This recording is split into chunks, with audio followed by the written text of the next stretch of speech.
حوالے سے تو آپ نے ان کے تقاضوں پہ پورا اترنا ہے، اللہ کے راستے میں خروج۔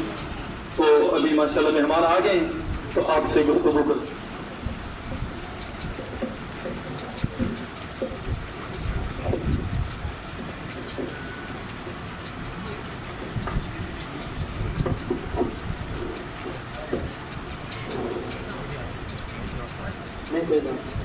السلام علیکم سارے بھائی درود شریف پڑھ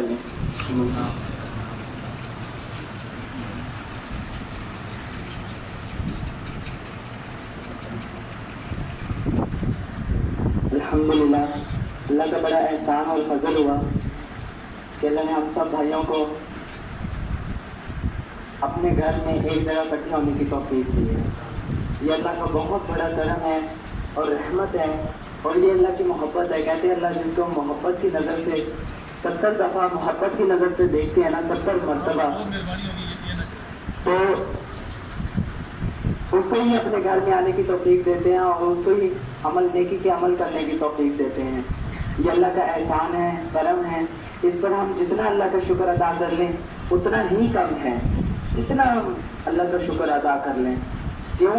ایک دنیا کا طاقتور انسان ہے، ساری دنیا کو گرا دے، لیکن اگر اللہ نہ چاہے تو وہ اللہ کے گھر میں نہیں آ سکتا۔ لیکن اگر ایک دنیا کا کمزور انسان ہے، اس کے پاس چلنے کی طاقت نہیں ہے، پاؤں نہیں ہے، ٹانگیں نہیں ہیں، کمزور انسان ہے، دنیاوی لحاظ سے ساری دنیا سے کمزور ہے، لیکن اگر اللہ چاہے تو اللہ کے گھر میں آتا ہے۔ اور ہم نے ان گنہگار آنکھوں سے دیکھے بھی ہیں ایسے لوگ کہ دنیاوی لحاظ سے، طاقت کے لحاظ سے وہ کمزور ہے، لیکن بعد نماز 5 وقت کا نماز پڑھتے ہیں۔ یہ اللہ کا کرم اور فضل ہے۔ اور میرے بھائی، آج ہمیں اس جگہ پہ نیکی کی بات سننے کے لیے اللہ نے ہمیں اکٹھا کیا ہے، یہ اللہ کا کرم اور فضل ہے۔ وہ کہتے ہیں نا میاں محمد بخش ماشاءاللہ، بڑے بڑے ان کے شعر ہیں کہ جنہ پانیاں جلنگ جانا ہونا لگنا نہیں پھر پڑ کے، جنہ سونے منہ تو مٹی پہ گیا ہونا بہنا نہیں پھر رل کے۔ یہ آج اللہ نے ہمیں موقع دیا ہے، اور کہا کہ کسی جوئے کے اڈے پہ نہیں، کسی شراب کھانے پہ نہیں، کسی زنا کے اڈے پہ نہیں، کسی چوری کے اڈے پہ نہیں، اللہ نے اپنے گھر میں ہمیں آنے کی اور بیٹھنے کی توفیق دی ہے۔